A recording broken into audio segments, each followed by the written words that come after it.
7వ బ్లాక్ పిల్లర్లు అక్టోబర్ 24 నాడు 19వ పిల్లరు దాదాపు 1.2 మీటర్లు కుంగిపోయింది. దీనికి ప్రధానమైన కారణం ప్లానింగు, డిజైనింగు, కన్స్ట్రక్షన్, మెయింటెనెన్స్ లోపాలు ఉన్నాయి. అందుకే పిల్లర్లు కూలిపోయినాయని. అదేవిధంగా ఈ బ్లాక్ దెబ్బతినడం వల్ల 7th బ్లాక్ దెబ్బతినడం వల్ల మొత్తం ప్రాజెక్టు మీద ప్రభావం చూపించింది. కాబట్టి బ్యారేజ్లో నీళ్లు నింపడానికి వీలు లేదు, నీళ్లు నింపితే ప్రమాదం అని చెప్పి ఇచ్చారు వాళ్ళు. ఫస్ట్ ప్రాథమిక నివేదిక ఇచ్చారు, తర్వాత ఫైనల్ రిపోర్ట్ ఇచ్చారు. ఈ ఫైనల్ రిపోర్టు 365 పేజీలు ఉంది టోటల్గా. ఈ 365 పేజీలలో ప్రతి పేజీలో ఉంది. నేను కొంత సారాంశం చెప్తా, మీకు ఈ కాపీలను కూడా మీకు అందజేస్తా.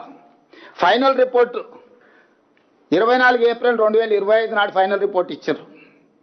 వివిధ పరీక్షలు క్షేత్రస్థాయిలో నిపుణులు పరిశీలించిన అనంతరం ఎన్డీఎస్ఏ తుది నివేదిక ఇచ్చింది.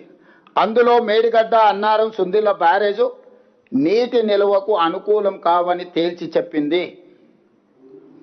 పేజీ నెంబర్ 346 పేజీలో మేడిగడ్డ బ్యారేజ్ 7వ బ్లాక్ నష్టం వల్ల బ్యారేజ్ నుంచి నీటి మళ్లింపు పనికి రాకుండా పోయింది.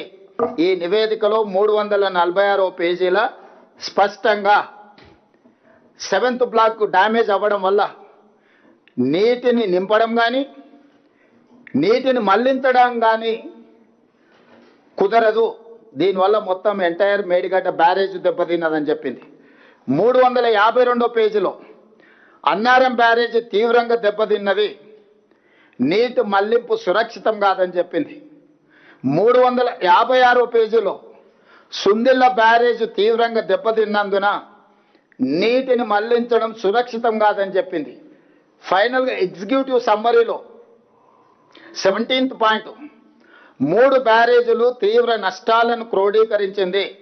సమగ్ర పునరుద్ధరణ డిజైన్ అవసరమని స్పష్టం చేసింది. మొత్తం బ్యారేజ్ పటిష్టత, భద్రతపై సమగ్ర అంచనా వేసి ఇప్పుడున్న దుస్థితిని అరికట్టడానికి తక్షణ స్థిరీకరణ చర్యలను కూడా సిఫార్సు చేసింది ఇందులోనే. అంటే దీన్ని 3 బ్యారేజీలు నీళ్లు నింపడానికి కుదరదు. ఈ బ్యారేజీల నిర్మాణంలో చాలా లోపాలు ఉన్నాయి. వీటిని సరిదిద్దడానికి కూడా వాళ్ళు ఒక స్ట్రక్చరల్గా సజెషన్స్ ఇచ్చారు.